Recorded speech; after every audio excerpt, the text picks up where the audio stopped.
کا کال نہیں، آپ جیسے طوطا فال نکالنے والے کا کال نہیں، آپ جیسے پروفیسر نہیں جو کتاب کھول کے فال نکال رہے ہیں، وہ آپ جیسے کے لیے تو جب تم بیان کرو گے تو تم سے دلیل مانگی جائے گی.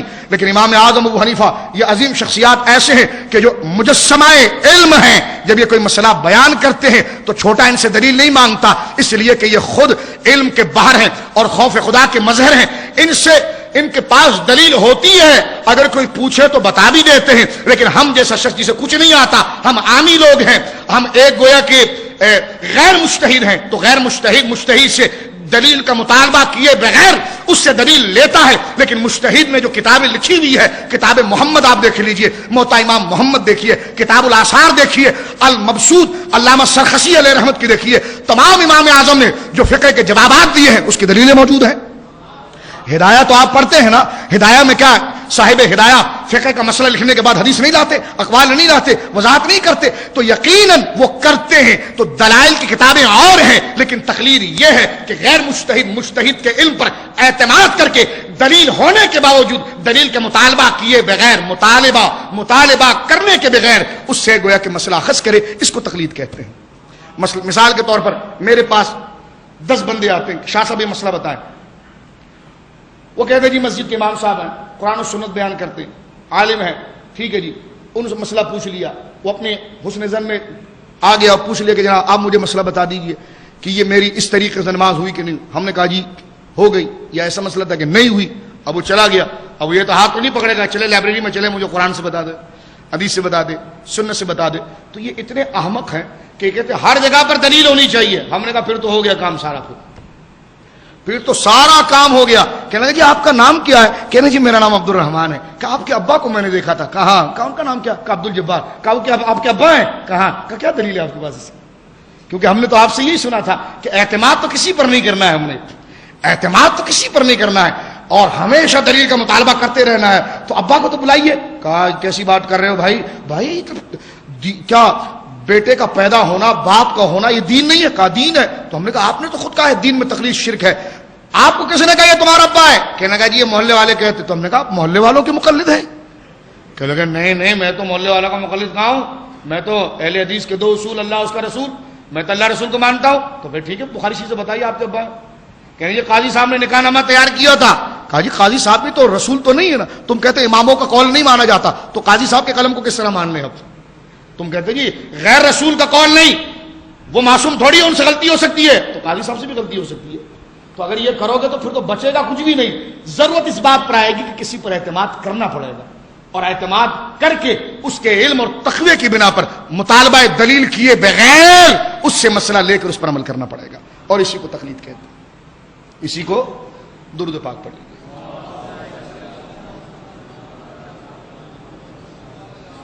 ان باتوں کو بھولیے گا نہیں.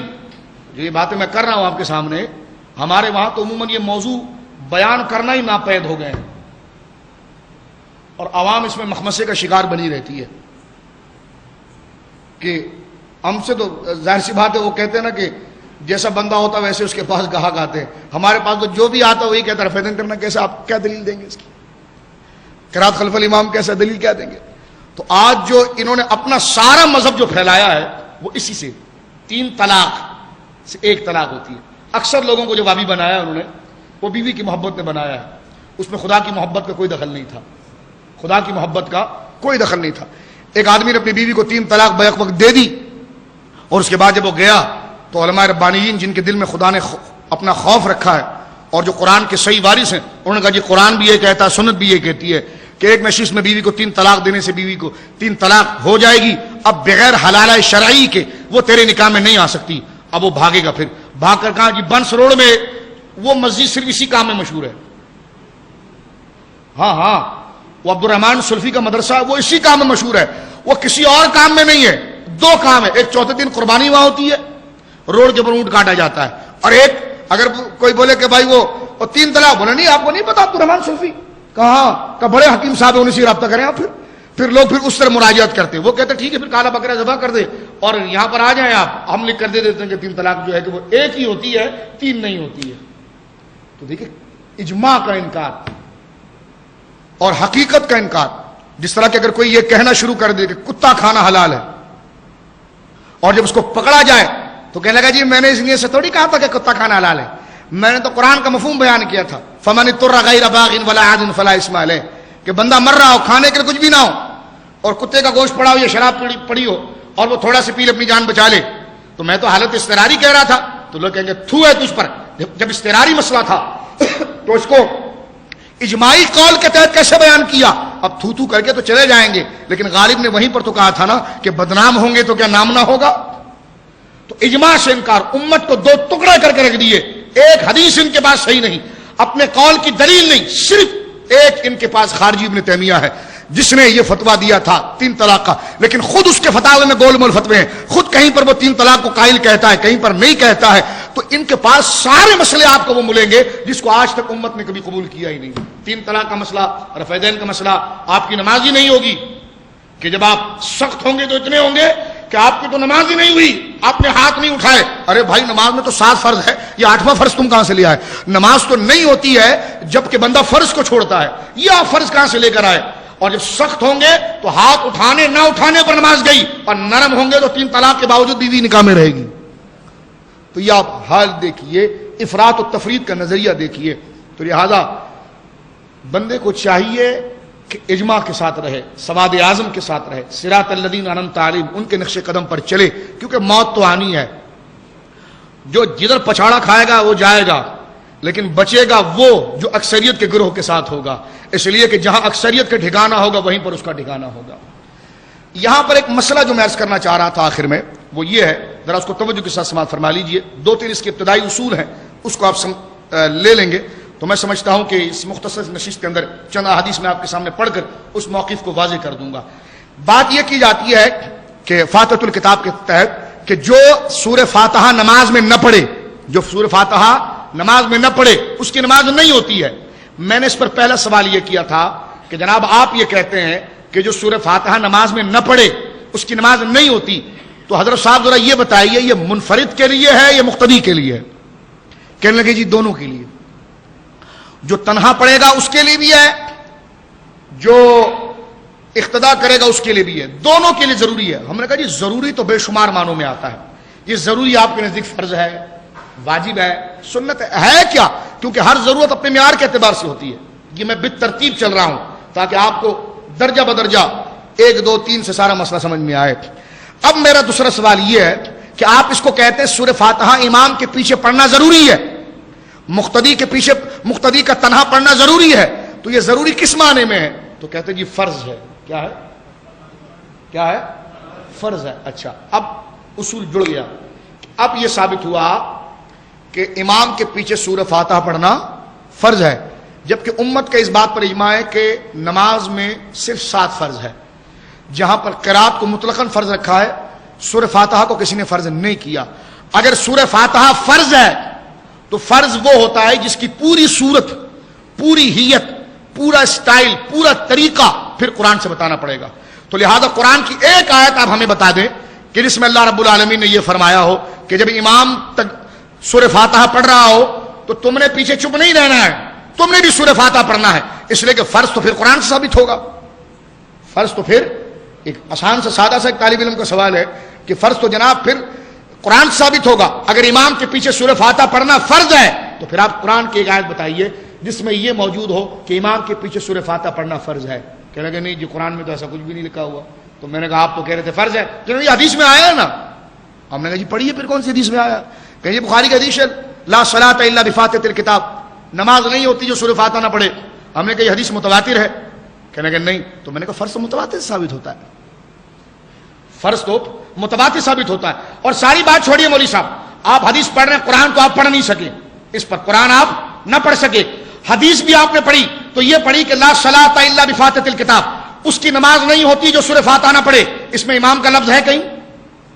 مجھے یہ بتائیں، امام کا لفظ ہے؟ مل کر کہیں مقتدی کا لفظ ہے؟ اور آپ کا دعویٰ یہ تھا کہ امام کے پیچھے سورہ فاتحہ پڑھنا فرض ہے۔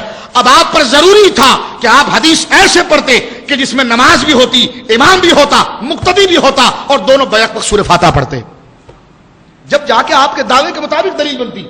دعویٰ تو آپ نے کیا ہمالیہ اور کیٹو کی چوٹی کا، اور آپ جناب ثبوت میں لے کے آ رہے ہیں ریت کے ڈھیر کو، تو یہ کوئی استدلال ہو سکتا ہے؟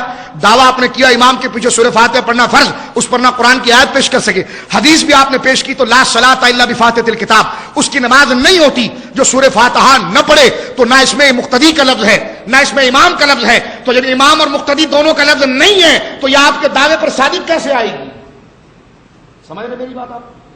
اب آئیے تھوڑا اور آگے چلتے ہیں، اس پر بھی خاموشی ہے، چلو تیسرا مرحلہ چلتے ہیں۔ ہم سے کہنے لگے جی آپ امام کے پیچھے سورہ فاتحہ کیوں نہیں پڑھتے؟ ہم نے کہا جی ہمیں قرآن منع کرتا ہے۔ تمہارے پاس تو قرآن نہیں تھا، تمہارے پاس تو قرآن، مل کر بولیں قرآن۔ میں نے جب تم سے کہا کہ امام کے پیچھے سورہ فاتحہ قرآن سے دکھاؤ، دکھا سکے یہ؟ مل کر کہنا نہیں دکھا سکے، اور نہ کوئی دکھا سکتا ہے قرآن سے ایسی آیات۔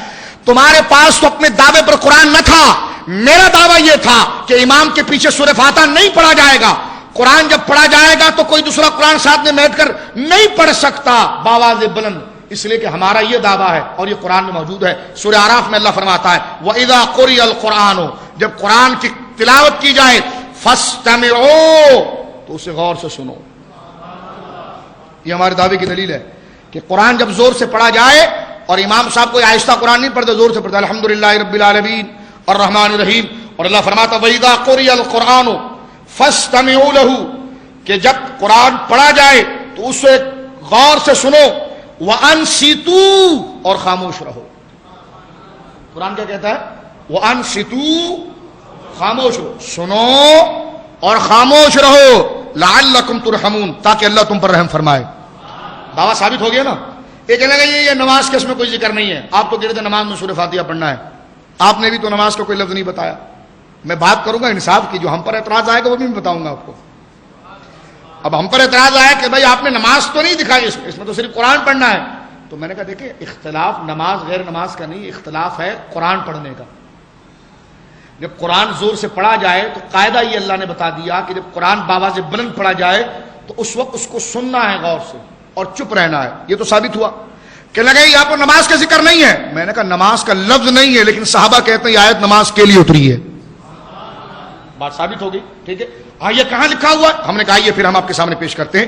ابن کثیر نے خود اپنی کتاب تفسیر ابن کثیر کے اندر اس بات کو لکھا ہے، وَكَذَا قَالَ الضَّحَّاقُ وإبراهيم النخعي وقتادة والشعبي والسدي وعبد الرحمن بن زید بن اسلم قال ان المراد بذلك الصلاة، کہتے ہیں تابعین میں حضرت سعید بن جبیر، حضرت عبداللہ بن عباس کے شاگرد، حضرت ضحاق، حضرت ابراہیم بن نخعی، حضرت قتادہ، حضرت شعبہ، حضرت سعدی، حضرت عبد الرحمن بن اسلم، یہ سب فرماتے ہیں ان المراد بذلك الصلاة، اللہ یہ نماز کے بارے میں کہہ رہا ہے کہ جب نماز میں قرآن پڑھا جائے تو تم خاموش رہو، سنو اور اس پر توجہ کرو تاکہ تم پر رحم کیا جائے۔